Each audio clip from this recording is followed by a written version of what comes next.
Hello students, एक बार फिर welcome है आपका अपने ही प्यारे से चैनल में, जिसमें हम आज ऑप्टिक्स में नया टॉपिक लेके आए हैं। टॉपिक का नाम है डिफ्रैक्शन यानी कि विवर्तन। डिफ्रैक्शन वेव्स की एक प्रॉपर्टी होती है, तरंगों का ही एक गुण होता है। क्या प्रॉपर्टी होती है? जब वेव्स किसी भी ऑब्स्टेकल या किसी होल से जब गुजरती है तो वो उसके शार्प एजेस यानी कि तीक्ष्ण किनारों से वो मुड़ जाती है, बैंड हो जाती है। उसे ही हम विवर्तन यानी कि डिफ्रैक्शन कहते हैं।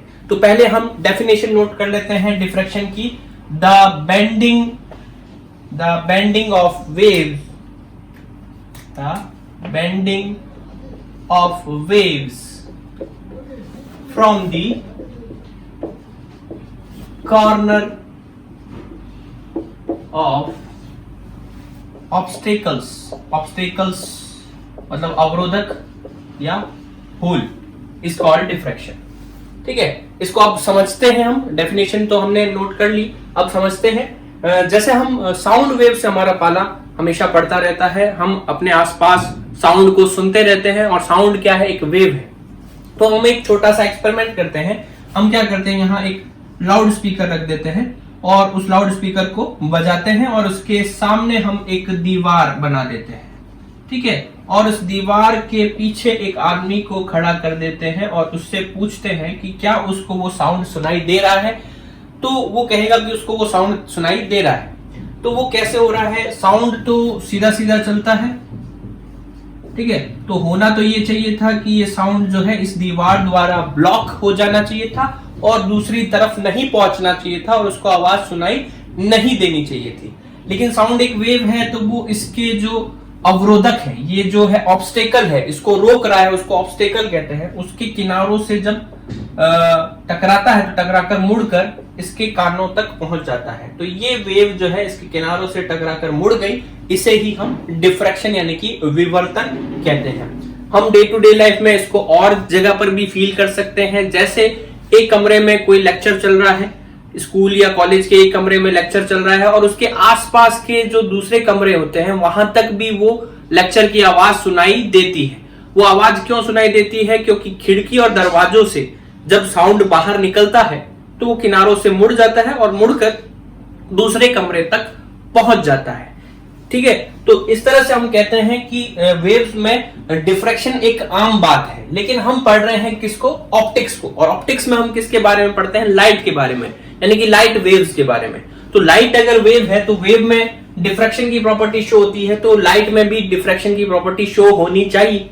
तो इसी तरह का एक्सपेरिमेंट अगर हम लाइट के साथ में करें, हम यहाँ पर क्या करें हैं, टॉर्च को जलाएं और टॉर्च से लाइट निकल रही है और उसके सामने हमने एक कार्डबोर्ड रख दिया और पीछे एक आदमी को खड़ा कर दिया और उससे पूछे कि क्या उसको वो लाइट दिखाई दे रही है, तो वो कहेगा नहीं, उसको वो लाइट दिखाई नहीं दे रही है। तो क्या इसका मतलब हम ये समझे कि लाइट में डिफ्रैक्शन नहीं हो रहा? हाँ, यहाँ लाइट में डिफ्रैक्शन नहीं हो रहा। तो क्या इसका मतलब हम ये समझे कि लाइट वेव नहीं है? नहीं, लाइट एक वेव है। वेव में डिफ्रैक्शन जो है वो हमेशा नहीं होता। डिफ्रैक्शन होने के लिए कुछ फैक्टर पर डिपेंडेंसी उसकी रहती है। तो वेव में डिफ्रैक्शन कैसे होता है, क्यों होता है, उसको समझते हैं। और जो डिफ्रैक्शन है वो किन किन कारणों पर, किन किन फैक्टर्स पर डिपेंड करता है, उसको समझते हैं। तो उससे पहले आप डिफ्रैक्शन की ये डेफिनेशन नोट कर लीजिए। हिंदी में आप इसको लिख सकते हैं कि किसी भी अवरोधक या किसी छिद्र के किनारों से तरंगों का मुड़ना ही क्या कहलाता है? विवर्तन कहलाता है। ठीक है, तो ये आप स्क्रीनशॉट ले लीजिए। इन दोनों एग्जांपल को भी साथ में अपने नोट्स में शामिल कीजिए ताकि आपको ये अच्छे से समझ में आए। अब हम पढ़ते हैं कॉज ऑफ डिफ्रैक्शन, कारण क्या होता है डिफ्रैक्शन का। ठीक है, तो कॉज ऑफ डिफ्रैक्शन, विवर्तन का कारण। तो डिफ्रैक्शन की कॉज को समझने के लिए हम लाइट वेव का ही एग्जांपल लेते हैं और लाइट वेव के बारे में जो हाइगेन ने हमें समझाया था उसके थ्रू हम इसको समझने की कोशिश करेंगे, यानी कि हाइगेन्स प्रिंसिपल का यूज करेंगे। आई होप कि आपको हाइगेन प्रिंसिपल सभी को पता है क्या होता है। हाइगेन प्रिंसिपल बेस है वेव फ्रंट पर। ठीक है, मतलब हाइगेन ने बताया था कि जो लाइट ट्रेवल करती है वो वेव फ्रंट के रूप में ट्रेवल करती है। उन्होंने बताया था कि जैसे एक पॉइंट सोर्स है तो पॉइंट सोर्स से एनर्जी निकलती है और वो एनर्जी जो है वो स्पेस में आगे बढ़ती है। और वो स्पेस में किस फॉर्म में आगे बढ़ती है? अगर एक पॉइंट सोर्स है तो वो कैसे आगे बढ़ेगी? एक स्पेरिकल वेव फ्रंट के फॉर्म में आगे बढ़ेगी। ठीक है, मतलब गोलीय तरंगाग्र के रूप में आगे बढ़ेगी। और अगर हमारे पास लाइट का सोर्स एक लाइन सोर्स के रूप में है तो वो सिलेंड्रिकल वेव फ्रंट के रूप में आगे बढ़ती है। वेव फ्रंट के बारे में जो जानकारी है हम शुरू में देख चुके हैं जब हमने इंटरफेरेंस को पढ़ा था। तो वहां से आप अगर आपको वेव फ्रंट का कॉन्सेप्ट क्लियर नहीं है तो इंटरफेरेंस के जो शुरुआत के वीडियो है, जो प्लेलिस्ट बना रखी है इंटरफेरेंस वेव ऑप्टिक्स की, उसमें आप देखकर इसको अच्छे से क्लियर कर सकते हैं। ठीक है, अभी तो मैं केवल आपको इतना ही बताऊंगा कि पॉइंट सोर्स से स्फेरिकल वेव फ्रंट निकलता है और एक लाइन सोर्स से सिलेंड्रिकल वेव फ्रंट निकलता है। अब ये वेव फ्रंट आगे कैसे बढ़ता है वो थोड़ा सा जानकारी दे दूं, ये एक रिवीजन के तौर पर ही है, हम मेन टॉपिक पर आएंगे। यहां पर हम कह रहे हैं कि स्फेरिकल वेव फ्रंट जो है उस पर ये जो पॉइंट्स है वो पॉइंट्स अपने आप में नए सोर्स हो जाएंगे। मेन सोर्स था हमारा ये लाइट का सोर्स, इसने स्फेरिकल वेव फ्रंट बनाया। ये स्फेरिकल वेव फ्रंट पर जो पॉइंट्स है वो नए सोर्स बन जाएंगे और वो नए सोर्स नई वेव्स जनरेट करेंगे। तो वो भी स्फेरिकल वेव जनरेट कर रहे हैं, उनको टच करते हुए जो नई सरफेस बनती है वो नया वेव फ्रंट हो जाता है। तो ये वेव फ्रंट था, उससे ये नया वेव फ्रंट बन गया। ये नया वेव फ्रंट भी वैसे ही इस पर पॉइंट स्फेरिकल वेव्स बनाएंगे और उसको टच करते हुए नया वेव फ्रंट बन जाएगा। तो एक से अगला वेव फ्रंट बनता जाएगा। ठीक है, ये वेव फ्रंट जब जैसे जैसे आगे बढ़ता है, स्फेरिकल हो चाहे सिलेंड्रिकल हो, जैसे जैसे आगे बढ़ता है इसकी रेडियस बढ़ती जाती है और रेडियस बढ़ेगी तो एक पॉइंट पर जाकर ये जो है पूरी तरह से प्लेन वेव फ्रंट में कन्वर्ट हो जाएगा। तो तीन तरह के वेव फ्रंट होते हैं, स्फेरिकल, सिलेंड्रिकल और प्लेन वेव फ्रंट। तो ये तो था एक बार क्विक रिवीजन की वेव फ्रंट क्या होते हैं और वो कैसे आगे बढ़ते हैं। हम अब उसी को एग्जांपल लेकर जो है समझने की कोशिश करते हैं कि डिफ्रैक्शन कैसे होता है। ठीक है, तो let there is a plane wave front given, there is a plane wave front given. हमें एक प्लेन वेव फ्रंट दिया हुआ है। प्लेन वेव फ्रंट का मतलब ये हो गया कि हमारा जो लाइट का सोर्स है वो काफी दूर है, तो उससे जो है वो लाइट निकल रही है और लाइट निकलते निकलते वो प्लेन वेव फ्रंट में कन्वर्ट हो चुकी है। ये हमारा प्लेन वेव फ्रंट है। ठीक है, इसमें लाइट आगे कैसे ट्रेवल करती है कि इस पर जो भी पॉइंट होंगे वो अपने आप में नए सोर्स बन जाएंगे, वो स्फेरिकल वेव्स बनाएंगे, उनको टच करते हुए नया वेव फ्रंट बनेगा। ठीक है, ये स्फेरिकल वेव्स बनाएंगे, उनको टच करते हुए नया वेव फ्रंट बनेगा और इस तरह से जो है लाइट आगे बढ़ती जाएगी। लाइट की डायरेक्शन बताने के लिए वेव फ्रंट पर हम परपेंडिकुलर लाइन ड्रॉ कर देते हैं। ये लाइट की डायरेक्शन है। ठीक है, direction of light. When this wave front, ये जो प्लेन वेव फ्रंट है, पासेस थ्रू होल, मतलब ये किसी छेद से गुजरता है तो क्या होगा, आइए देखते हैं। ये जो है जैसे ही किसी छेद से गुजरता है, ये प्लेन वेव फ्रंट किसी एक होल पर आकर गिरता है, एक छेद पर आकर गिरता है। ठीक है, तो जैसे ये होल पर आकर गिरेगा, ये जो पॉइंट्स है इसके एक्टिव हो जाएंगे, प्लेन वेव फ्रंट के पॉइंट्स एक्टिव हो जाते हैं और ये स्फेरिकल वेव्स बनाते हैं। तो यहां पर हम देख रहे हैं कि जो ये होल है उसका ये पार्ट और ये पार्ट क्या कर रहा है, जो वेव जोन को ब्लॉक कर रहा है, रोक रहा है, यहां से वेव ब्लॉक हो रही है। लेकिन ये जो पोर्शन है, ये पॉइंट जो वेव बनाएगा वो ब्लॉक नहीं हो रहा और उससे वेव जो है वो आगे निकल जाएगी। और वो आगे किस फॉर्म में निकलेगी, एक स्फेरिकल वेव फ्रंट के फॉर्म में आगे निकल जाएगी। अब जैसे ये आगे निकलती है, इस पर जो पॉइंट्स होते हैं वो अपने आप में नए स्फेरिकल वेव बनाती है, तो इससे नया वेव फ्रंट बनता है। फिर ये स्फेरिकल वेव बनती है, इनको टच करते हुए स्फेरिकल। तो ये यहां पर हम देख रहे हैं कि जैसे ही प्लेन वेव फ्रंट एक होल से पास होगा तो वो प्लेन वेव फ्रंट नहीं रहेगा, स्फेरिकल वेव फ्रंट में कन्वर्ट हो जाएगा। अब अपने यहां पर लाइट की डायरेक्शन निकाले तो पहले लाइट सीधी सीधी आ रही थी, यही वेव फ्रंट था, सीधा सीधा जा रहा था। ठीक है, लेकिन जैसे वो होल से गुजरा, होल से गुजरती वो स्फेरिकल हो गया, स्फेरिकल पर परपेंडिकुलर लाइन बनाए तो परपेंडिकुलर स्फेयर पर परपेंडिकुलर लाइन जो है उसके सेंटर से कहीं पर भी बनाई जा सकती है। सेंटर से जो भी लाइन खींचेंगे वो उस पर परपेंडिकुलर ही रहेगी। ठीक है, तो हम यहाँ पर देख रहे हैं लाइट पहले सीधी सीधी आ रही थी, लेकिन इस होल से पास होने के बाद में वो ऐसे फैल गई, बेंड हो गई। ठीक है, यानी कि उसमें डिफ्रैक्शन हो गया। तो डिफ्रैक्शन का रीजन क्या हुआ, डिफ्रैक्शन का रीजन हुआ कि प्लेन वेव फ्रंट जो है वो स्फेरिकल वेव फ्रंट में कन्वर्ट हो गया।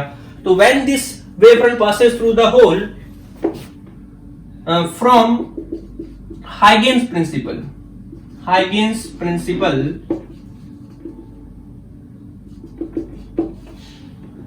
Plane wave front is converted into spherical wave front. वो plane wave front spherical wave front में कन्वर्ट हो जाता है। ठीक है, कैसे कन्वर्ट हो जाता है, बाकी इससे ब्लॉक हो गए और इस हिस्से की वजह से स्पेयर बन गया। ठीक है, therefore light bends from the corner। इस वजह से लाइट जो है वो क्या हो गई, कॉर्नर से बेंड हो गई। ठीक है, मुड़ गई। तो ये तो था कॉज, किसका कॉज, डिफ्रैक्शन का कॉज। अब मानो कि यहां पर डिफ्रैक्शन जो है वो किस पे डिपेंड कर रहा है, ये जो वेव बन रही है उनकी वेवलेंथ पे, और ये जो हमने होल लिया उसके साइज पे। कैसे, आइए देखते हैं। यहां पर इसको मैं मिटा देता हूं, ये स्क्रीनशॉट आप ले लीजिएगा। अब देखो, अगर होल का साइज थोड़ा बड़ा कर दें, होल का साइज थोड़ा बड़ा कर दें, ठीक है, ये होल का साइज थोड़ा हमने बड़ा कर दिया, और इस पर अब प्लेन वेव फ्रंट आकर गिरता है। तो इस प्लेन वेव फ्रंट पर हमारे पास जो ये होल्स बने हुए, ये पॉइंट्स बने हुए हैं, वो पॉइंट्स अपने आप में नए सोर्स है और ये वेव्स बनाएंगे। ठीक है, ये वेव्स बना रहे हैं, इनको टच करते हुए नया वेव फ्रंट बनेगा। ये नया वेव फ्रंट भी वेव्स बनाएगा, ये नया वेव फ्रंट बनेगा, और ये इस पे पॉइंट्स वेव्स बनाएंगे, नया वेव फ्रंट। तो यहाँ प्लेन वेव फ्रंट की शेप में कोई चेंज नहीं आया, तो लाइट जो है वो क्या होगी, सीधी सीधी ही इस होल से पास हो जाएगी। ठीक है, तो यहां हमने होल का साइज जो है अगर मान लो ए से डिनोट करें तो वो काफी बड़ा ले लिया, उसकी वजह से लाइट जो है वो सीधी चल गई। अगर होल का साइज वेवलेंथ के आसपास का होता है तब वो लाइट जो है वो स्फेरिकल वेव फ्रंट में कन्वर्ट हो जाती है। तो यहां पर हम यूं कह सकते हैं, एक्सपेरिमेंट के थ्रू हमने ये देखा कि अगर इस ए बाय लैम्डा, ए क्या है, साइज ऑफ होल, लैम्डा क्या है, वेवलेंथ ऑफ लाइट, अगर ए बाय लैम्डा ग्रेटर देन 50 हो जाता है तो डिफ्रैक्शन नहीं होगा, डिफ्रैक्शन नहीं होगा। और अगर ये ए बाय लैम्डा की वैल्यू 50 से कम है तभी डिफ्रैक्शन होगा। ठीक है, तो लाइट के केस में हम क्या देखते हैं, लाइट के केस में अगर हम खिड़की दरवाजों से चाहें कि लाइट में डिफ्रैक्शन हो जाए, मतलब रूम के खिड़की दरवाजों, मतलब एक रूम में हम लाइट जलाए और उसमें वो लाइट जो है खिड़की दरवाजों से निकलकर दूसरे रूम में चली जाए, दूसरे रूम में रोशनी आ जाए। ठीक है, तो उसके लिए चाहिए कि खिड़की दरवाजों का साइज लाइट की वेवलेंथ के बराबर हो। लेकिन हम क्या देखते हैं कि खिड़की दरवाजों का साइज जो होता है वो 1 से 2 मीटर में होगा, लाइट की जो वेवलेंथ होती है वो 4000 एंगस्ट्रॉम से 8000 एंगस्ट्रॉम के बीच होती है। तो एंगस्ट्रॉम का मतलब हो गया 10⁻⁻⁷। देखो एंगस्ट्रॉम वैसे 10⁻⁻10 होता है, लेकिन हम 4000 एंगस्ट्रॉम और 8000 एंगस्ट्रॉम की बात कर रहे हैं, तो 1000 एंगस्ट्रॉम लेंगे तो 1000 को जब 10⁻⁻10 से गुणा करेंगे तो 10⁻⁷ रह जाएगी। तो 10⁻⁷ मीटर की ऑर्डर की वेवलेंथ होती है लैम्डा। ठीक है, और ए होता है 1, तो ए 1 है, 1/10⁻⁷ करेंगे तो हमारे पास 10⁻+7 आ जाएगा। यानी कि ए बाय लैम्डा की वैल्यू 50 से काफी ज्यादा होती है, इसलिए लाइट में डिफ्रैक्शन हमें ऑब्जर्व नहीं होता। तो आपको जो है समझ में आ गया होगा कि लाइट में डिफ्रैक्शन क्यों ऑब्जर्व नहीं होता। तो इसके साथ आपको ये भी समझ में आ गया होगा कि लाइट को अगर हमें डिफ्रैक्शन कराना है तो हमें इस ए की वैल्यू बहुत कम लेनी पड़ेगी। हम अगर इस ए की वैल्यू जो है लगभग 10⁻⁷ के आसपास ही ले लें तो ये दोनों कट जाएंगे, ये वैल्यू 1 के आसपास आ जाएगी, मतलब 50 से कम ही होगी। ठीक है, तो हम जो है ये अगर ए का साइज काफी छोटा कर दें तो डिफ्रैक्शन हो जाता है लाइट में। तो ये होता है डिफ्रैक्शन। यहां तक कहानी आपको समझ में आ गई। ठीक है, तो इसके बेसिस पर अब हम डिफ्रैक्शन को स्टडी करते हैं। डिफ्रैक्शन में हम जो है 2 तरह के डिफ्रैक्शन पढ़ेंगे। लाइट में जो डिफ्रैक्शन है वो 2 लोगों ने जो है अलग अलग तरीके से जो है स्टडी किया था।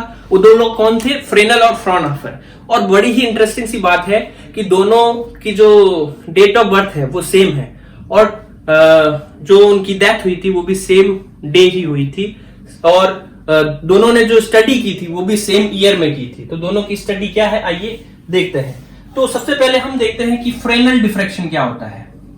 फ्रेनल डिफ्रैक्शन, फ्रेनल ने कैसे डिफ्रैक्शन को स्टडी किया।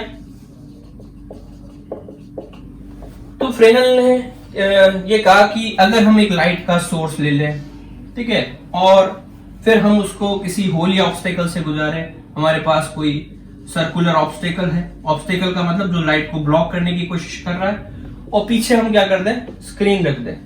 यहां हम होल भी ले सकते थे, यहां हम ऑब्स्टेकल भी ले सकते हैं। होल या ऑब्स्टेकल लाइट को डिफ्रैक्ट करने का काम करते हैं, इसलिए उसको हम बोलते हैं डिफ्रैक्टिंग एलिमेंट, मतलब विवर्तक अवयव। ठीक है, तो अगर हमारा ये डिफ्रैक्टिंग एलिमेंट जो है लाइट सोर्स से, ये लाइट सोर्स है, ठीक है, और स्क्रीन से इसकी जो डिस्टेंसेस है वो अगर लिमिटेड हो, फाइनाइट हो, ठीक है, तब हम उसको कहेंगे कि वो फ्रेनेल डिफ्रैक्शन है। तो हम इसकी डेफिनेशन नोट कर सकते हैं, व्हेन डिफ्रैक्शन या diffracting element is at finite distance from light source and screen,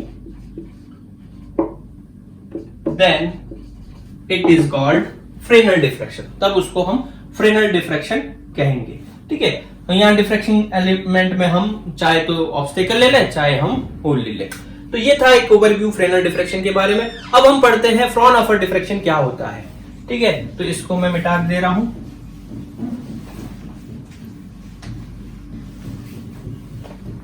अब हम डिस्कस करते हैं फ्रॉनहोफर डिफ्रैक्शन के बारे में।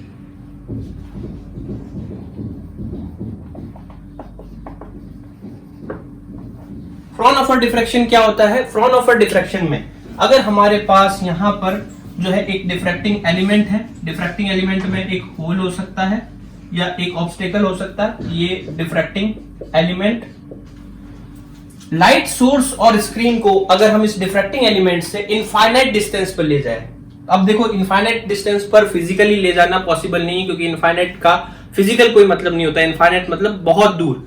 ठीक है, तो इनफाइनाइट डिस्टेंस बनाने के लिए हम यहां पर क्या करें कि ये लाइट सोर्स है, लाइट सोर्स के आगे हमने यहां पर लेंस रख दिया। तो लाइट सोर्स वैसे तो इस डिफ्रैक्टिंग एलिमेंट से लिमिटेड डिस्टेंस पर है, फाइनाइट डिस्टेंस पर है, लेकिन हमने यहां लेंस रख दिया तो इससे जो लाइट निकलेगी, लेंस के ये फोकस पर लाइट सोर्स रखा हुआ है, तो ये लाइट जो है लेंस से पास होने के बाद में पैरेलल हो जाएगी। तो पैरेलल लाइट जो है हम ये अज्यूम कर सकते हैं कि ये कहां से आ रही है, ये आ रही है इनफाइनाइट से आ रही है। ठीक है, तो वैसे तो सोर्स इस डिफ्रैक्टिंग एलिमेंट से फाइनाइट डिस्टेंस पर है, लेकिन इफेक्टिवली इस लाइट को हम ये मान सकते हैं कि ये इनफाइनाइट से आ रही है। ठीक है, तो इफेक्टिवली इस लाइट सोर्स की जो डिस्टेंस है वो इस डिफ्रैक्टिंग एलिमेंट से इनफाइनाइट हो गई। इसी तरह से सामने हमने स्क्रीन रख दी, अब स्क्रीन ये इस डिफ्रैक्टिंग एलिमेंट से गुजरने के बाद में ये बेंड हो गया, मान लो लाइट बेंड हो गई। लाइट बेंड होने के बाद भी रहेगी पैरेलल, ये सारी लाइट रे पैरेलल जा रही है। तो पैरेलल लाइट रे ये मान सकते हैं कि कहां से आ रही है, इनफाइनाइट से आ रही है। तो स्क्रीन की इस डिफ्रैक्टिंग एलिमेंट से जो डिस्टेंस है वो भी हम इफेक्टिवली मान सकते हैं इनफाइनाइट है। अब क्योंकि हमें लाइट को यहां पर फोकस कराना है, तो हमने यहां पर क्या कर दिया, एक लेंस रख दिया। तो लेंस रखने के बाद में लाइट यहां पर फोकस हो जाएगी। ठीक है, इस तरह से पर्दे के अलग अलग पार्ट पर लाइट फोकस होती रहेगी। तो हम यहां फ्रॉनहोफर डिफ्रैक्शन को डिफाइन कर सकते हैं, when diffracting element is at infinite distance from light source and screen, then it is called Fraunhofer diffraction. यानी कि जब पर्दा और प्रकाश स्रोत विवर्तक अवयव से अनंत दूरी पर हो तो उसे हम फ्रॉनहोफर डिफ्रैक्शन कहते हैं। तो अनंत दूरी वास्तव में होती नहीं, वो लेंस की हेल्प से बनाई जाती है। तो ये दो तरह के डिफ्रैक्शन हमने पढ़े।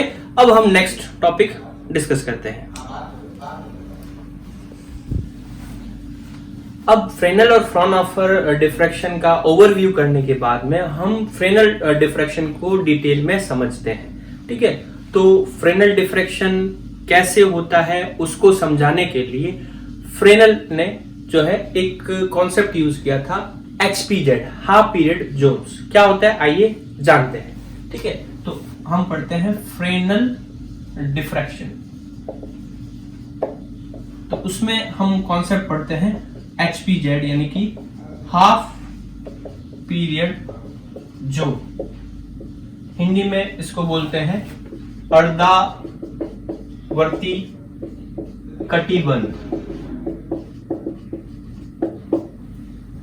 तो देखो क्या होता है, तो फ्रेनल ने क्या कहा कि अगर हमारे पास एक प्लेन वेव फ्रंट है, एक समतल तरंगाग्र है, उस प्लेन वेव फ्रंट के कारण से किसी पॉइंट P पर जो लाइट पहुंच रही है उसकी इंटेंसिटी अगर हम निकालना चाहते हैं कि इस प्लेन वेव फ्रंट के कारण से इस पॉइंट P पर कितनी लाइट पहुंच रही है, लाइट की इंटेंसिटी क्या है, तो उसके लिए हम क्या करें, इस प्लेन वेव फ्रंट को छोटे छोटे रीजन्स में बांट दें, छोटे छोटे क्षेत्रों में बांट दें, छोटे छोटे कटिबंधों में बांट दें। इन रीजन में जो कंसेक्यूटिव रीजन होंगे, जैसे हमने पहला रीजन बनाया, फिर दूसरा रीजन बनाया, तीसरा रीजन बनाया, तो पहला और दूसरा कंसेक्यूटिव यानी क्रमागत, एक के बाद दूसरा जो आता है, दूसरे के बाद तीसरा, तो एक के बाद जो दूसरा आता है, उन दोनों के कारण से जो लाइट यहाँ पॉइंट P पर पहुंचेगी उनके बीच में जो पाथ डिफरेंस होगा यानी कि जो पथांतर होगा वो λ/2 का होगा, और जो फेज डिफरेंस होगा यानी कि जो कलांतर होगा वो पाई का होगा। ठीक है, इसको पहले लिख लेते हैं, फिर इसको एक और एग्जांपल से समझने की कोशिश करते हैं। तो हाफ पीरियड जोन्स की डेफिनेशन क्या होगी, the small zones on a wave front from which when light reaches at point P, then the path difference between two consecutive zones is λ/2 and phase difference is पाई। मतलब किसी भी तरंगाग्र पर वो छोटे छोटे कटिबंध या वो छोटे छोटे क्षेत्र, वो छोटे छोटे जोन जिनमें से लाइट जब किसी पॉइंट P पर पहुंचती है तो क्रमागत जो कटिबंध है, क्रमागत जो जोन्स है, उनसे पहुंचने वाली लाइट में जो पथांतर होता है वो λ/2 का होता है और जो कलांतर होता है वो पाई का होता है। मतलब ये जैसे जोन बना रखे हैं, तो ये पहला जोन है, ये दूसरा जोन है, तो पहले जोन से जो लाइट पहुंच रही है और दूसरे जोन से जो लाइट पहुंच रही है, तो आप देख पा रहे हैं क्लियरली कि उनमें कुछ डिफरेंस है। पहले जोन से लाइट जो पहुंच रही है वो कम डिस्टेंस कवर कर रही है, दूसरे जोन से थोड़ी ज्यादा, तीसरे से और ज्यादा, तो वो डिस्टेंस बढ़ती जा रही है। तो दो कंसेक्यूटिव जोन से जो लाइट पहुंचेगी उनके बीच का जो डिफरेंस होगा, डिस्टेंस का डिफरेंस जो होगा वो λ/2 का होगा।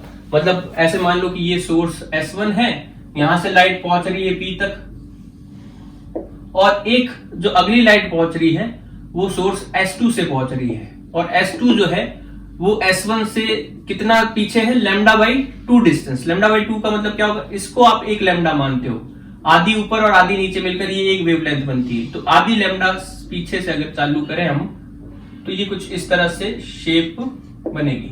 तो यहां पर इन दोनों लाइट्स के बीच में जो पाथ डिफरेंस है वो λ/2 का हो गया। पाथ डिफरेंस λ/2 का होने की वजह से फेज डिफरेंस, यहां पर देखो ये जो वेव ये अपने क्रेस्ट पे है, क्रेस्ट मतलब श्रृंग, और ये अपने ट्रफ पे है यानी कि गर्त पे है, एक एकदम अपने चढ़ाव पर है, ये उतार पर है। ठीक है, तो इन दोनों के बीच का जो फेज डिफरेंस है, एक ऊपर की तरफ है एक नीचे की तरफ है, फेज डिफरेंस जो है वो कितना होगा, पाई का होगा।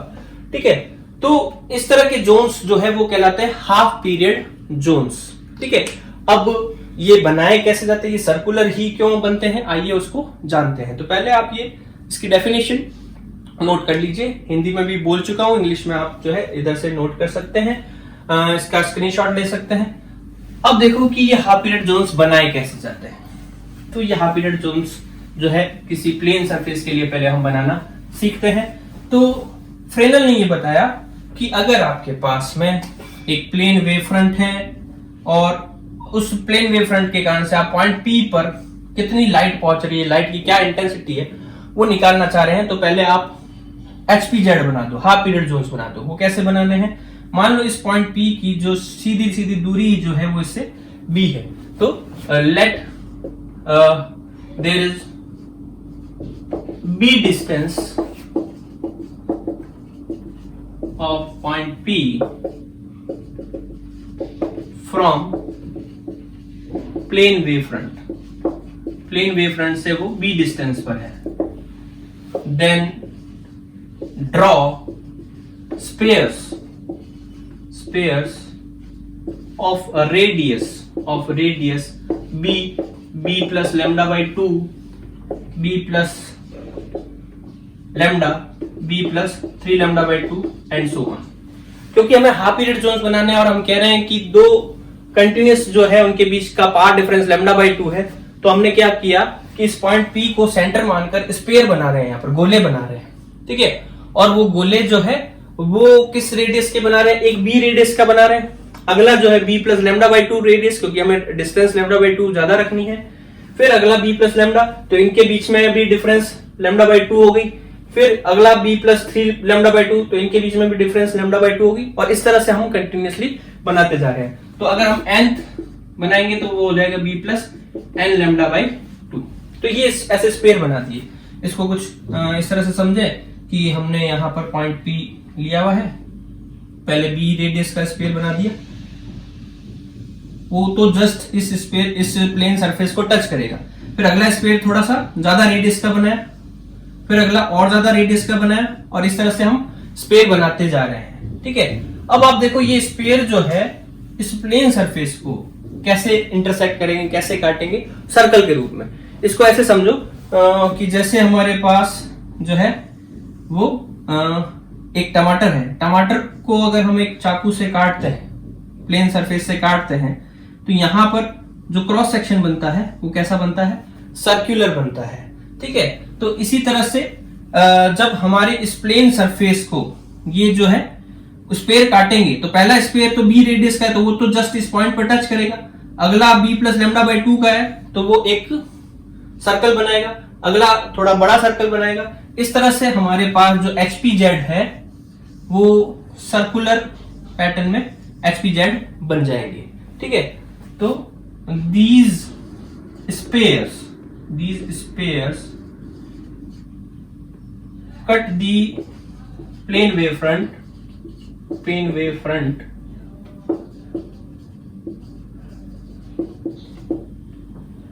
the form of circular regions. These regions are HPZ. ये रीजन ही हमारे पास HPZ है. ठीक है, तो ये जो HPZ बन गए, अब इसको हम काउंटिंग कैसे करेंगे? कौन सा पहला HPZ है, कौन सा दूसरा है? तो देखो, पहला तो हमारे पास सबसे पहला जो स्फीयर बना वो इस पॉइंट पे बना. अगला ये सर्कल बना, तो इस पॉइंट और इस सर्कल के बीच का जो भी रीजन है वो हमारे पास फर्स्ट HPZ हो गया. पॉइंट और पहले सर्किल का जो भी रीजन है वो फर्स्ट HPZ हो गया. पहले सर्किल और दूसरे सर्किल के बीच का जो भी रीजन है, पहले सर्किल और दूसरे सर्किल के बीच का जो भी रीजन है वो हमारे पास सेकंड HPZ हो गया. पहले और दूसरे के बीच सेकंड HPZ हो गया. फिर दूसरे और तीसरे के बीच में जो भी रीजन है वो हमारे पास थर्ड HPZ हो गया. तो इसको हम जनरलाइज कर सकते हैं कि अगर हमारे पास n-1 और nth सर्कल जो है उसके बीच का जो रीजन है वो nth HPZ हो जाएगा. ठीक है, तो the region between n-1 circle and nth circle is called nth HPZ. वो nth HPZ होगा. तो ये चीज आप नोट कर लीजिए. ठीक है, हिंदी में आप आराम से इसको ट्रांसलेट कर सकते हैं कि हमारे पास जो है पॉइंट P जो है वो प्लेन वेवफ्रंट से B दूरी पर है. वहां से हमने B त्रिज्या का, B प्लस लैम्डा बाई 2 त्रिज्या का, B प्लस लैम्डा त्रिज्या का, इस तरह के त्रिज्या के हमने जो है गोले बनाए. और ये गोले जो है इस समतल तरंगागर को काट रहे हैं. और वो जो काट रहे हैं वो किस रीजन में काट रहे हैं? वृत्ताकार क्षेत्रों में काट रहे हैं. ये वृत्ताकार क्षेत्र ही HPZ यानी कि अर्धावर्ती कटिबंध कहलाते हैं. इसमें n-1 जो सर्किल है और nवां सर्किल जो है उसके बीच का जो रीजन है, उसके बीच का जो क्षेत्र है वो nth HPZ कहलाता है. ठीक है, अब अपने देखते हैं कि इन HPZ की क्या प्रॉपर्टीज होती है, क्या खासियत होती है, क्या गुण होता है। ठीक है, तो हम कैलकुलेट करते हैं इनकी कुछ प्रॉपर्टीज को। तो पहली प्रॉपर्टी जो हम कैलकुलेट कर रहे हैं वो है radius of nth HPZ। nth HPZ की हम रेडियस कैलकुलेट कर रहे हैं। तो nth HPZ की रेडियस मतलब जो nवा सर्किल है उसकी रेडियस हम कैलकुलेट कर रहे हैं।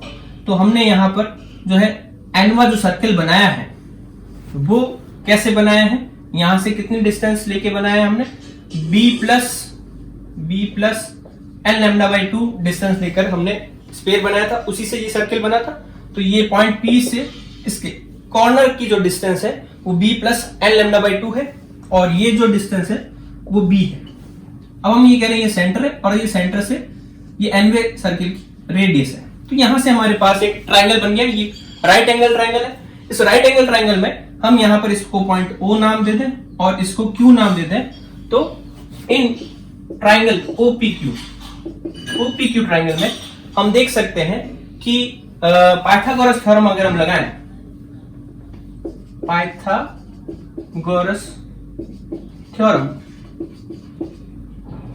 लगाएं तो हमें दिख रहा है कि यहां पर हाइपोटेनस का स्क्वायर यानी कि कर्ण का स्क्वायर बराबर में हो जाएगा लंब का स्क्वायर प्लस आधार का स्क्वायर। ठीक है, hypotenuse square equals to perpendicular square plus base square. तो हाइपोटेनस जो है वो है b plus n lambda by 2।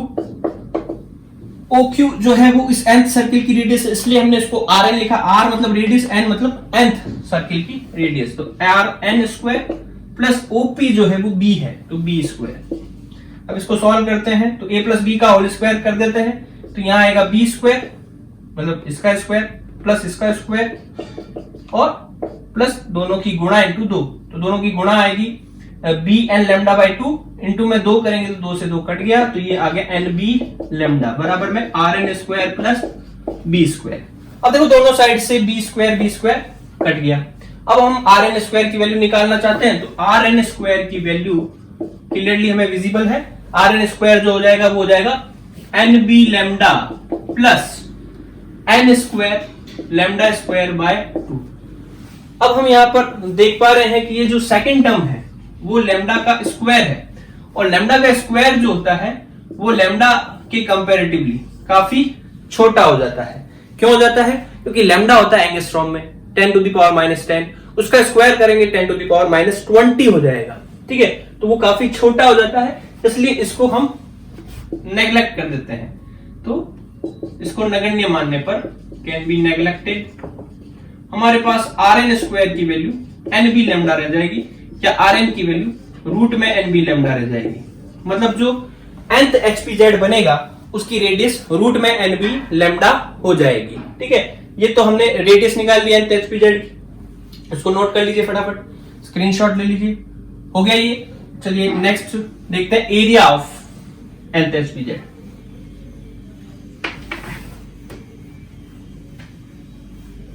तो एरिया कैसे निकालेंगे? Area of nth HPZ, second है एरिया ऑफ nth HPZ मतलब nth HPZ का क्षेत्रफल। तो nth HPZ को हमने डिफाइन कैसे किया था? The region between n-1 and nth circle is nth HPZ। nth HPZ कौन सा है? n-1 वा सर्कल यानी कि वृत्त और n वा सर्कल का जो रीजन है वो है nth HPZ। तो हमने यहां दो सर्कल बना दिए। ठीक है, ये है n-1 और ये है nth सर्कल। हम कह रहे हैं इनके बीच का ये जो रीजन है, ये जो क्षेत्र है वो nth HPZ है, nवा HPZ है। इसका हमें एरिया निकालना है। तो मैथमेटिक्स से हम इजीली कह सकते हैं कि ये जो एरिया होगा वो इस बड़े वाले सर्किल का एरिया माइनस इस छोटे वाले सर्किल के एरिया के बराबर होगा। ठीक है, तो area of nth HPZ equals to area of nth circle minus area of n-1 circle ठीक है, तो दोनों सर्कल के एरिया माइनस कर देंगे। और एरिया कैसे निकालते हैं सर्कल का, पाई आर स्क्वायर। तो nth सर्कल की रेडियस Rn है तो पाई Rn स्क्वायर, और n माइनस सर्कल की रेडियस Rn माइनस 1 हो जाएगी तो पाई Rn माइनस 1 का स्क्वायर। ये हमारे पास HPZ का एरिया हो गया। ठीक है, तो इसमें Rn का वैल्यू हमने निकाला था, Rn की वैल्यू थी रूट में NB लैम्डा। Rn की वैल्यू अगर रूट में NB लैम्डा आती है जो कि n पे डिपेंड कर रही है, तो इसका मतलब ये हो गया कि Rn माइनस 1 उससे एक कम जो सर्कल बन रहा है उसकी रेडियस हो जाएगी n माइनस 1 B लैम्डा। ठीक है, तो ये वैल्यूज अगर हम इसमें रख दें तो एरिया जो है हमारा HPZ का वो कितना आ जाएगा, पाई तो कॉमन आ रहा है, Rn स्क्वायर की जगह पर NB लैम्डा और Rn माइनस 1 स्क्वायर की जगह पर n माइनस 1 B लैम्डा। तो इन दोनों में B लैम्डा कॉमन आ जाएगा और ये आ जाएगा n माइनस में n, ये माइनस माइनस प्लस हो गया तो n से n कट गया, और यहां पाई पहले से ही था तो हमारे पास आ गया पाई बी लैम्डा। तो एरिया ऑफ HPZ जो है वो हो गया पाई बी लैम्डा। यानी कि जो एरिया है वो उसके नंबर पर डिपेंड नहीं करता, कोई भी हम HPZ ले लें उसका एरिया फिक्स रहेगा पाई बी लैम्डा। पहला HPZ लें तो भी पाई बी लैम्डा, दूसरा HPZ लें तो भी पाई बी लैम्डा, और अगला लें तो भी पाई बी लैम्डा ही होगा। ठीक है, तो ये हो गया एरिया ऑफ HPZ। इसका भी स्क्रीनशॉट ले लीजिए। ले लिया, चलो आगे पढ़ते हैं।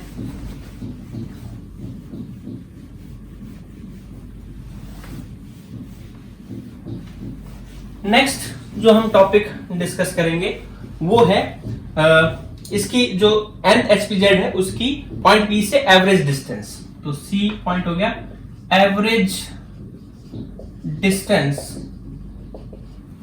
Of nth HPZ from point P।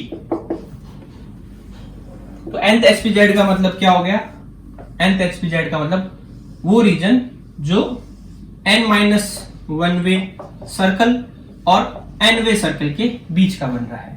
ठीक है, इसकी पॉइंट P से एवरेज डिस्टेंस। तो एवरेज डिस्टेंस कैसे निकालते हैं हम, किसी भी नंबर का एवरेज कैसे निकालते हैं, अगर हमें दो नंबर पता हो उसका एवरेज निकालना हो तो दोनों को जोड़कर 2 का भाग लगा देते हैं। ठीक है, तो हम कह रहे हैं कि n-1 वाला सर्कल जो है वो इस पॉइंट P से B plus n-1 lambda by 2 दूरी पर होगा, और जो n-वा सर्कल है वो इससे B plus n lambda by 2 दूरी पर होगा। ठीक है, ये तो सबको क्लियर ही है। हमने जो स्पेयर बनाए थे वो पहले B डिस्टेंस पे, फिर B प्लस लैम्डा बाई 2, फिर B प्लस लैम्डा, फिर B प्लस 3 लैम्डा बाई 2। हमें अगला टर्म जो है पिछले टर्म में लैम्डा बाई 2 ऐड करके मिलता है। ठीक है, तो n-वा जो सर्कल बनेगा वो B plus n lambda by 2 होगा, और n-1 वा जो सर्कल होगा वो B plus n-1 lambda by 2 होगा। ठीक है, तो हमने ये पॉइंट नाम दे दिए PM और PN। तो एवरेज डिस्टेंस जो होगी वो डिस्टेंस हो जाएगी PM distance plus PN distance, दोनों में 2 का भाग लगाते हैं जोड़कर। तो दोनों को जोड़ते हैं तो B plus n lambda by 2, B plus n-1 lambda by 2 upon में 2। B 2B हो गया, 2B में 2 का भाग लगाया तो B बच गया। ये दोनों को जोड़ा तो लैम्डा बाई 2 कॉमन आ गया, n में n-1 और इसमें 2 का भाग लगा दिया, तो हमारे पास फाइनल आंसर आया B प्लस, ये देखो 2 का भाग लग जाएगा, 2 पहले से ही है तो लैम्डा बाई 4, और ये n-2n माइनस 1। तो ये हमारे पास एवरेज डिस्टेंस आ गई। एवरेज डिस्टेंस जो होगी वो B प्लस लैम्डा बाई 4 गुणा में 2n माइनस 1 होगा। ठीक है, तो ये nth HPZ के लिए एवरेज डिस्टेंस आ गई। तो ये हमने 3 प्रॉपर्टीज निकाल ली, रेडियस, एरिया और एवरेज डिस्टेंस। ठीक है, तो ये भी आप नोट कर लीजिए।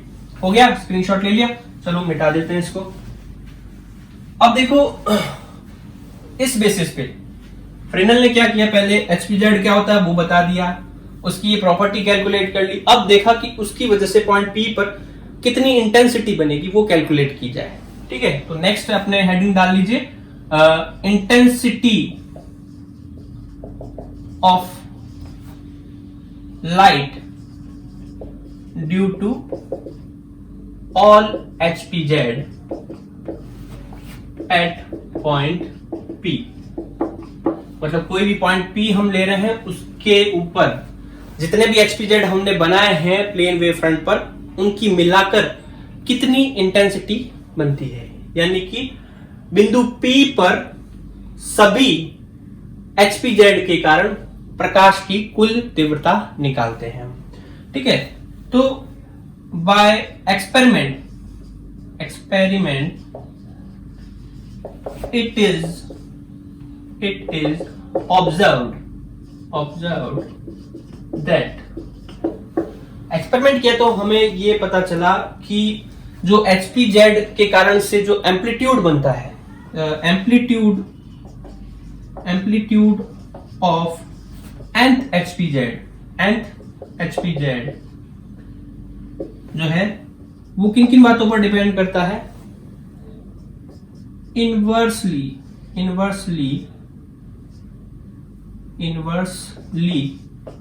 proportional to average distance। मतलब जो यहाँ पर फर्स्ट पॉइंट हो गया कि जो HPZ की वजह से, ये जो HPZ बन रहा है nth HPZ, उसकी वजह से पॉइंट P पर जो एम्पलीट्यूड बनता है, आयाम बनता है, वो जितनी ज्यादा इसकी डिस्टेंस होगी उस डिस्टेंस के इनवर्सली प्रोपोर्शनल होगा। मतलब डिस्टेंस बढ़ने पर, दूरी बढ़ने पर आयाम जो है वो कम होगा, जो कि ऑब्वियस सी बात लगती है कि भाई कोई लाइट सोर्स है, उस लाइट सोर्स से आप जितना दूर जाते हो, दूर जाने पर उसकी तीव्रता उतनी कम होती है, तीव्रता कम हो रही तो आयाम भी कम होगा। ठीक है, तो हमने यहाँ पर कहा कि nth HPZ का जो एम्पलीट्यूड है inversely proportional to average distance.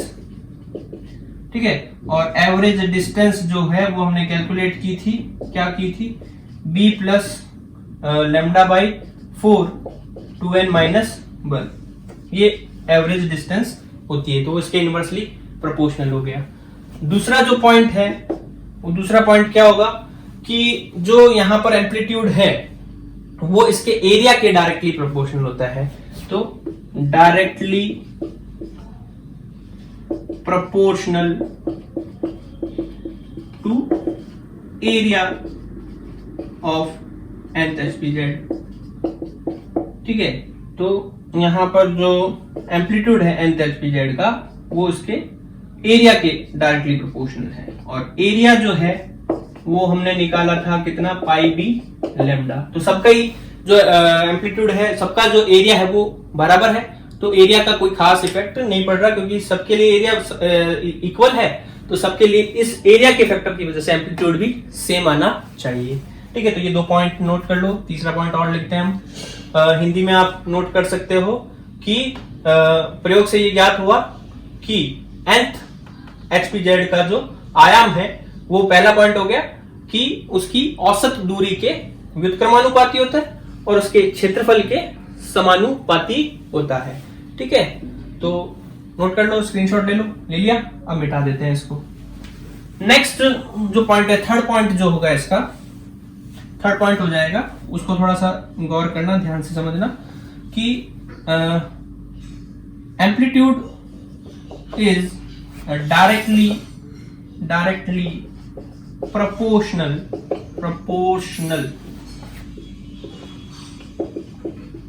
to the term 1 plus cos theta m। जो एम्पलीट्यूड है 1 plus cos theta m के डायरेक्टली प्रोपोर्शनल होती है। ठीक है, यहाँ थीटा एन क्या है, थीटा एन क्या है, यहाँ पर हमारे पास जो nth HPZ बन रहा है, nth HPZ जो भी बन रहा है, वो nth HPZ का जो nवां सर्किल है, उस सर्कल से हम एक लाइन जो ड्रॉ कर रहे हैं, वो लाइन उस सेंटर से जो लाइन हमने ड्रॉ की उसके साथ में जो एंगल बना रही है उसको हम थीटा एन कह रहे हैं। वो nवां सर्किल उस पॉइंट से जितने एंगल पर है, जितने एलिवेशन एंगल पर है, ठीक है, जितने उन्नयन कोण पर है, उस कोण को हम थीटा एन कह रहे हैं। तो जैसे जैसे नंबर ऑफ HPZ बढ़ता जाएगा, जैसे पहला HPZ होगा, वो पहला HPZ थोड़े कम एंगल पर होगा, दूसरा HPZ थोड़ा ज्यादा, तीसरा और ज्यादा, ऐसे जैसे जैसे n बढ़ता जाएगा थीटा n भी बढ़ता जाएगा। तो वो 1 plus cos थीटा n के डायरेक्टली प्रोपोर्शनल होता है। तो ये तीन चीजों पर डिपेंड करता है हमारे HPZ का एम्पलीट्यूड। तो हम सीधा इन तीनों को कंबाइन करें तो हमने कहा कि ये डायरेक्टली प्रोपोर्शनल है एरिया के, डायरेक्टली प्रोपोर्शनल है 1 plus cos theta in term के, और इनवर्सली प्रोपोर्शनल है एवरेज डिस्टेंस के। तो इन तीनों को कंबाइन करने पर हमारे पास ये रिजल्ट आता है। तो इस रिजल्ट के अकॉर्डिंग आप देखो कि जो एम्पलीट्यूड है HPZ के वो लगातार जैसे जैसे नंबर बढ़ता जाएगा HPZ का वैसे वैसे डिक्रीज होते जाएंगे। कैसे? अब देखो नीचे वाली टर्म n पे डिपेंड कर रही, नीचे n जितना ज्यादा बढ़ेगा ये वैल्यू उतनी ज्यादा बढ़ेगी, अपॉन में वैल्यू बढ़ती है तो ये वैल्यू डिक्रीज होगी। ठीक है, तो आयाम क्या होगा, नंबर ऑफ HPZ बढ़ने के साथ साथ एम्पलीट्यूड कम होता जाएगा। दूसरा आप थीटा n पर बात करें तो जैसे जैसे n बढ़ रहा है थीटा n बढ़ रहा है, एंगल बढ़ रहा है, एंगल बढ़ने पर cos थीटा की टर्म कम होती जाती है। ठीक है, आप देखो जैसे cos 0 की वैल्यू 1 होती है, cos 30 की वैल्यू जो है वो √3/2 होती है, cos 45 की वैल्यू 1/√2 होती है, cos 60 की वैल्यू हाफ होती है और cos 90 की वैल्यू 0 होती है। तो जैसे जैसे एंगल बढ़ रहा है cos थीटा की वैल्यू डिक्रीज होती जा रही है, तो ये वैल्यू भी डिक्रीज हो रही है और ये वैल्यू भी जो है इस वैल्यू की वजह से भी ये डिक्रीज हो रहा है। तो ओवरऑल एम्पलीट्यूड जो है वो डिक्रीज होता जा रहा है। ठीक है, एम्पलीट्यूड डिक्रीज होने का मतलब ये हो गया कि अगर हम पहले HPZ का एम्पलीट्यूड A1 माने, दूसरे का A2 माने, तीसरे का A3 माने, इसी तरह से बाकी क्रम में, तो लगातार जैसे जैसे नंबर बढ़ेगा एम्पलीट्यूड कम होता जाएगा।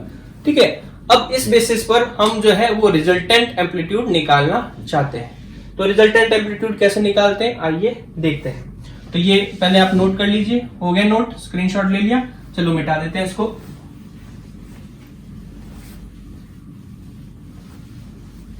तो रिजल्टेंट एम्पलीट्यूड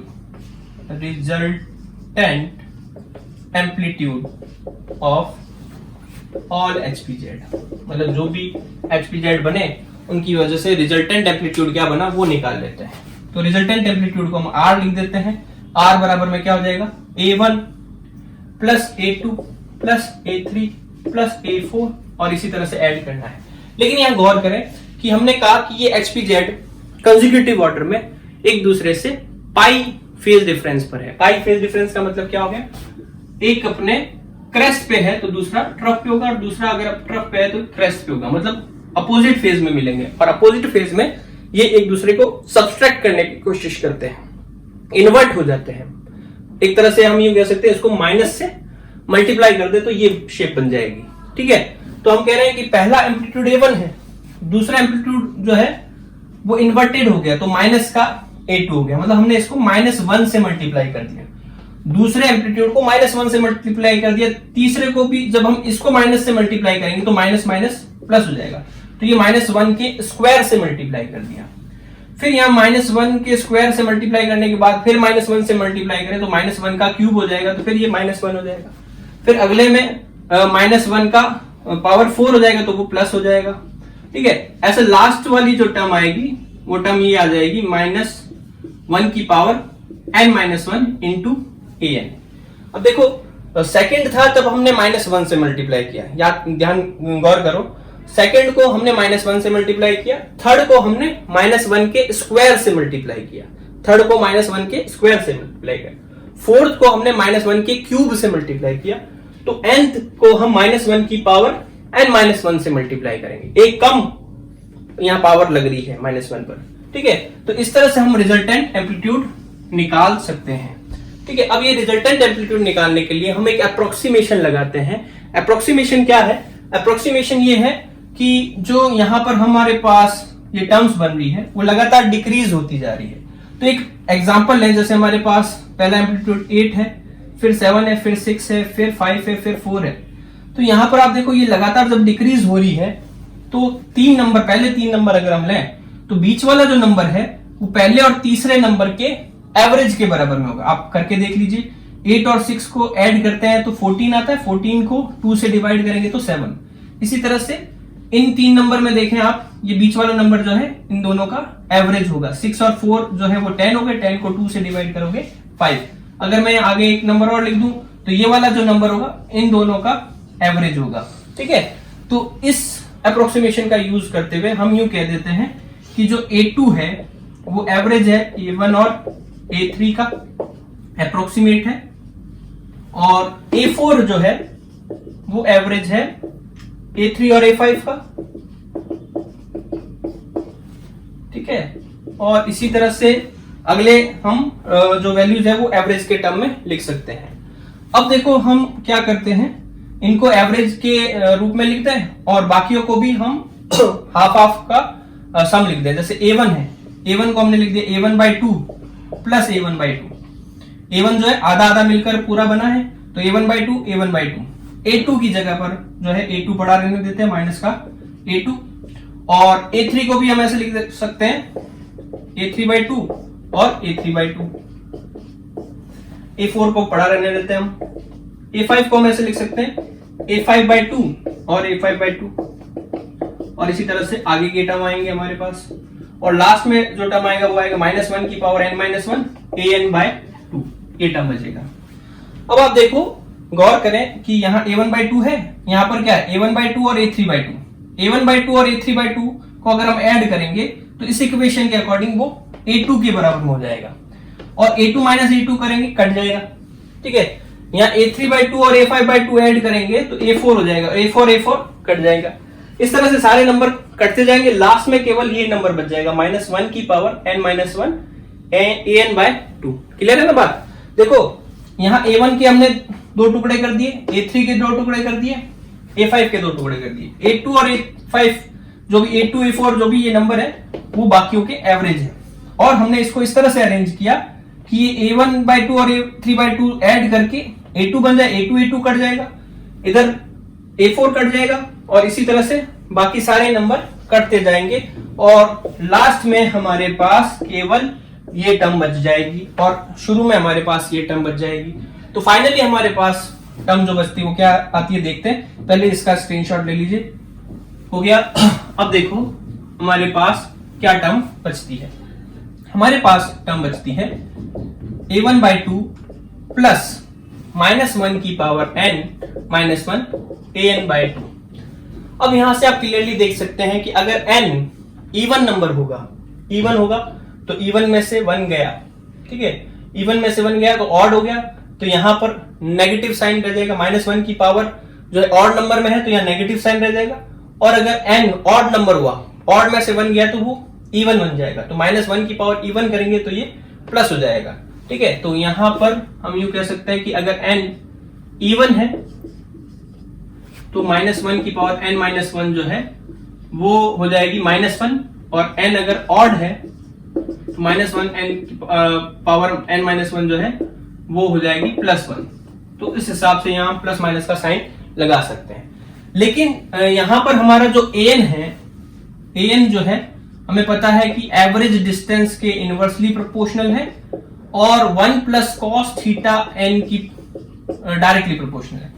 तो जैसे जैसे n बढ़ेगा एवरेज डिस्टेंस बढ़ेगी, डिस्टेंस बहुत ज्यादा होने पर और थीटा बहुत ज्यादा होने पर ये जो an है वो अप्रोक्सीमेटली 0 ही हो जाएगा, बहुत कम हो जाएगा। तो इस an को हम 0 मान लेते हैं। तो an को 0 मान लेने पर हमारे पास जो रिजल्टेंट एम्पलीट्यूड बनता है वो केवल ये टर्म बच जाएगी A1/2, यानी कि जो पहला वेव फ्रंट बन रहा है उसके एम्पलीट्यूड का आधा। अब इंटेंसिटी निकालते हैं। तो इंटेंसिटी ऑफ रिजल्टेंट वेव की इंटेंसिटी हम निकालते हैं, तो वो इंटेंसिटी जो होगी वो प्रोपोर्शनल होती है एम्पलीट्यूड के स्क्वायर के। तो एम्पलीट्यूड जो है हमारे पास A1/2 का स्क्वायर होगा तो A1²/4। तो प्रोपोर्शनल का साइन हटा देते हैं तो कांस्टेंट आ जाएगा K। तो इंटेंसिटी जो होगी वो K A1²/4 होगी।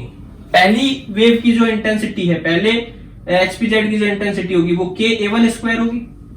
तो हम यहां पर यूं कह सकते हैं कि जो रिजल्टेंट इंटेंसिटी है वो पहले HPZ की इंटेंसिटी डिवाइडेड बाय 4 के बराबर में होगी, मतलब उसकी 4 टाइम्स इंटेंसिटी डिक्रीज हो जाएगी। तो यहां पर हमारे पास रिजल्ट आ गया कि एक प्लेन वेव फ्रंट के कारण से जो किसी पॉइंट P पर रिजल्टेंट इंटेंसिटी होती है वो उसके पहले HPZ की इंटेंसिटी का 1/4 होती है। तो यहां तक हमने पढ़ा कि फ्रेनेल डिफ्रैक्शन को समझने के लिए HPZ क्या होता है। अब इसके एप्लीकेशन हम पढ़ेंगे नेक्स्ट क्लास में। तब तक के लिए आप जो है स्टे होम, स्टे सेफ, अपना और अपने फैमिली का ध्यान रखें। बाय।